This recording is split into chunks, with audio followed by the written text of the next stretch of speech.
Magandang araw mga kaibigan. Bigyan natin ng reaction, opinion ngayon itong post, ang balita ngayon. Title, So, Davao naman ang next. Ito ang batikos ni Atty. Rowena Guanzon sa response ng Administrasyong Marcos Jr. Yung magbenta na naman sila ng 20 pesos per kilo na bigas sa mga biktima ng lindol sa Davao. Pagkatapos yung ginawa nila sa Cebu, nagbenta, hindi man lang ibinigay na libre, ganyan din ang gagawin nila sa Davao. Abe. Sa kabila ng matinding batikos ng publiko, tuloy pa rin ang plano ng pamahalaan na ibenta ang 20 pesos kada kilong bigas sa mga nasalanta ng malakas na lindol na tumama sa Davao Oriental sa ilalim ng programang 20 Bigas Meron ng Department of Agriculture. BBM, 20 Bigas Meron. Isa sa mga unang pumuna sa hakbang na ito ay si former COA at COMELEC Commissioner Atty. Rowena Guanzon na muling nagpayag ng pagkadismaya sa timing at paraan ng implementasyon ng programa sa mga lugar na sinalanta ng kalamidad.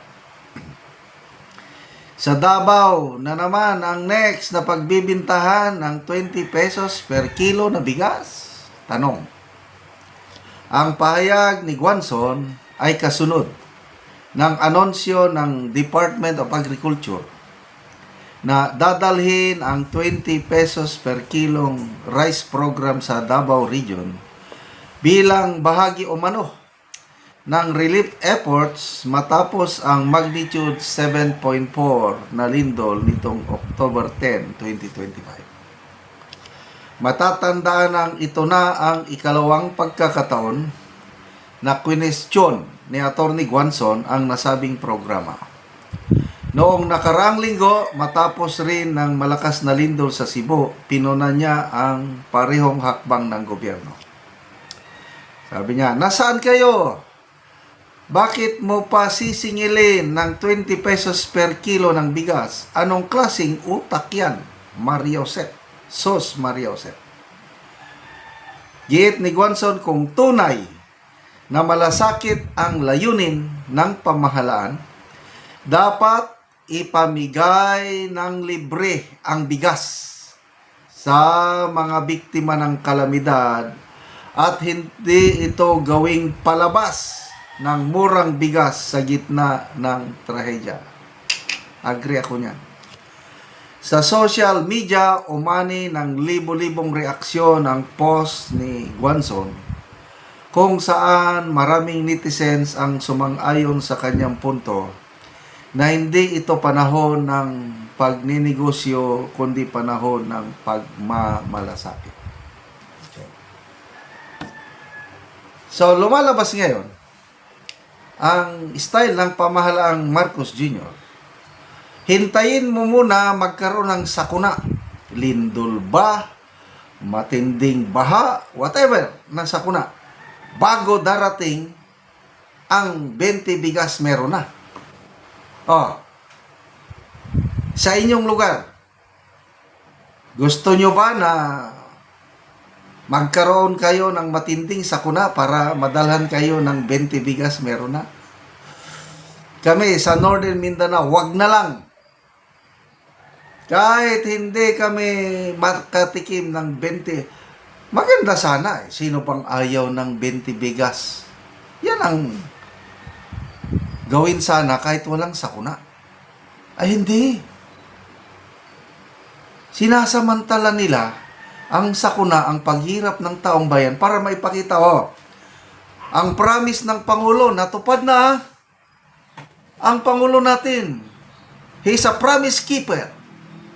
Basta nagsalita ang Pangulo, tinutupad niya. Ito, pangako niya, 20 bigas meron na. Di ba? Kaya lang, nabiktima muna kayo ng lindol o baha. Ganyan ang style ng administrasyon ito. May tunay ba yan na malasakit? I'm sorry, wala. puros lang pamumulitika. Puros lang papugi. Ang iniisip ng administrasyong ito, yung sarili niya na maiangat ang kanyang rating ba, maiangat ang kanilang kasi nga alam nila na maraming taong bayan ang hindi na satisfied sa kanila, lalo na itong issue ng korupsyon sa bansa. Kaya puros papogi na lang ang inaatupag ng administrasyong ito. Nasaan na si Speaker Martin Romualdez, dating speaker? Noong walang sakuna, bumabaha ang ayuda. Kaliwat kanan ang ayuda. Ngayon, na tunay na mayroong sakuna, nasaan na? Ang pinaka-the best na speaker ay si Romualdez, dahil kay Romualdez nagkaroon ng AX, dahil kay Romualdez nagkaroon ng tupad, dahil kay Romualdez nagkaroon ng akap, dahil kay Romualdez, sunod-sunod na ang mga sakuna. Nauna Cebu, sumunod Baguio, Davao, ano ba? But anyway, itong mga earthquake, mga kaibigan, na i-predict na ito sa Bible. Ito na yung end times. Signs of the second coming of the Lord Jesus Christ. Magkakaroon ng madalas na paglindol. Na nangyayari na. Ano pa yung ibang signs? Magkakaroon ng malawakang giyera. Kaya ang daming giyera ngayon na nangyayari sa buong mundo. Kaya ihanda po natin ang ating mga sarili. Hindi natin alam kailan ang pagbabalik ng Panginoon. Pagbalik niya, dalawa lang kanyang misyon. I-save, kukunin ang mga naniwala sa kanya at hahatulan ang mga hindi naniwala sa kanya. Kaya kailangan natin yung magandang balita ng Panginoon, ABC. Accept that you are a sinner. Yun ang A. B. Believe that Jesus Christ died and rose again for the forgiveness of your sins.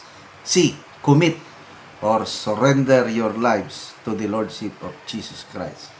Para pagbalik niya, or at the time of your death, kung hindi pa siya babalik, yung kaluluwa at espiritu natin makakabalik sa tahanan ng Diyos sa langit.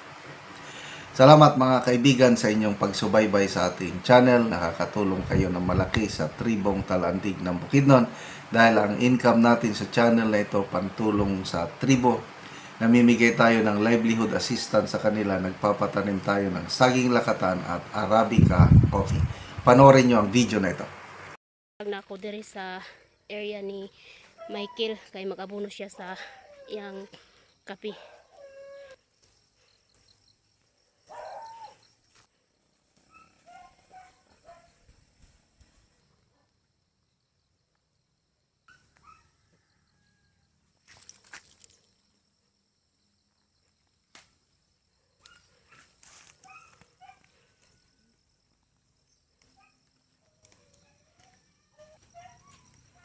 So mo nang kape nga 300 ka punuan yang iya ni Michael.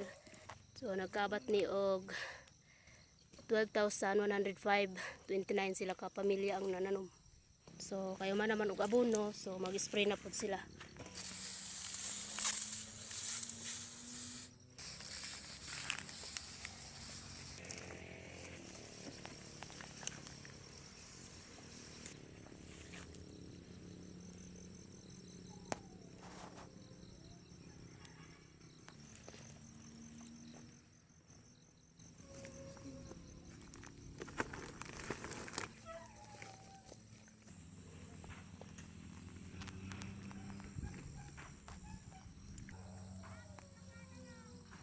Salamat sa Ginoo sa nag-sponsor sa nagkapananom na kog kape kay para na ako'y makasuporta sa akong anak.